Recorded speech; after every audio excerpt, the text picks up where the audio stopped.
विधान परिषद निवडणुकीच्या तोंडावरती महाविकास आघाडीला अहिल्यानगर जिल्ह्यामध्ये मोठा धक्का बसलाय।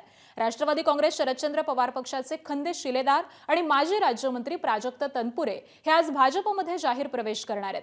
प्राजक्त तनपुरे आज दुपारी 3 वाजता भाजपमध्ये प्रवेश करतील। प्रदेशाध्यक्ष रवींद्र चव्हाण यांच्या उपस्थितीमध्ये हा पक्षप्रवेश सोहळा पार पडणार आहे।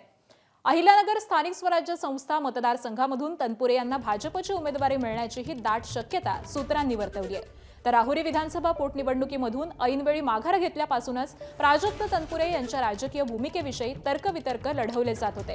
त्यावरती आता या भाजप प्रवेशामुळे शिक्कामोर्तब झालाय। उमेदवारी अर्ज भरण्याची अंतिम मुदत 1 जून असल्यामुळे आजच्या प्रवेशानंतर पुढील 24 तासांमध्ये अहिल्यानगरच्या राजकारणाला अत्यंत अनपेक्षित वळण मिळण्याची चिन्ह आहेत। एबीपी माझा, उघडा डोळे बघा नीट।